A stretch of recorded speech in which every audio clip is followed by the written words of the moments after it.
राष्ट्रपति ने उनसे सिर्फ अपने निकम्मे बेटे को अनुशासित करने के लिए कहा था, लेकिन अपनी महिला अधीनस्थ पर अपना गुस्सा उतारने के लिए उन्होंने राष्ट्रपति द्वारा जवाबदेह ठहराए जाने से बचने के लिए वास्तव में महिला अधीनस्थ को 18-88 बार चाकू मारने दिया। जियान ने निर्देशक झाओ की मौत का सारा दोष उन पर डाल दिया। जिन हाओ ने यह खबर राष्ट्रपति के सिर पर डाल दी और जियान को जिन हाओ को पकड़ने का आदेश दिया। उन्होंने राष्ट्रपति को खोजने की पहल की और सीधे मुद्दे पर कहा, जिस व्यक्ति ने निर्देशक झाओ की हत्या की वो नहीं बल्कि जियान था, जिसने दावा किया कि निर्देशक झाओ की हत्या कर दी गई थी। और घटनास्थल पर ब्लैक बॉस ये साबित कर सकता था कि निर्देशक झाओ की मौत जियान का काम था, लेकिन जिनहाओ ने कभी इसकी उम्मीद नहीं की थी। वो जी थी यान को पहले से ही उम्मीद थी कि ब्लैक बॉस जिनहाओ के लिए गवाही देगा, इसलिए उसने लाओ सांग को ब्लैक बॉस पर सजा करने के लिए नियुक्त किया। इसलिए राष्ट्रपति के अधीनस्थों ने खुद को बचाने के लिए हेई बॉस के कॉल का जवाब नहीं दिया। निर्णायक पलटवार। हालांकि जब जिनहाओ सभी को मारने ही वाला था, तभी अचानक हेई बॉस का फोन आया।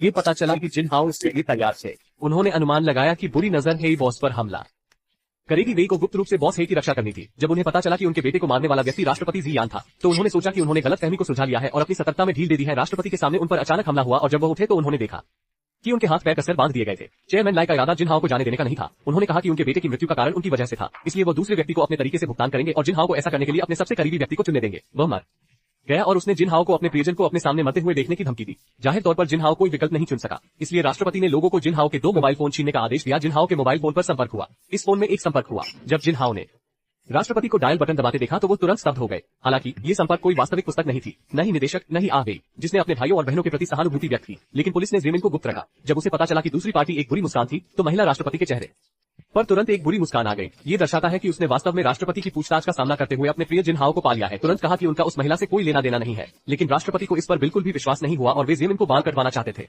पाठ संदेश।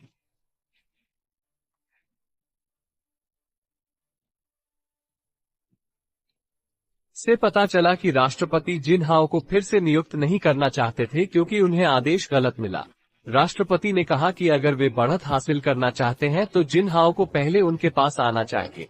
अपनी अनुमति के बिना कुछ भी करने का साहस करें, जिसे राष्ट्रपति कभी बर्दाश्त नहीं करेंगे।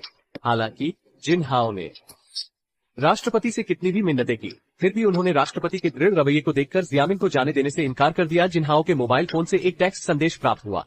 पिछली बार अपनी जान बचाने के लिए जिनहाओ को धन्यवाद देने के लिए जेमिन अप्रत्याशित रूप से बैठक स्थल पर आए। जैसे ही उन्होंने इमारत में प्रवेश किया, उन्हें अध्यक्ष के लोगों ने गिरफ्तार कर लिया।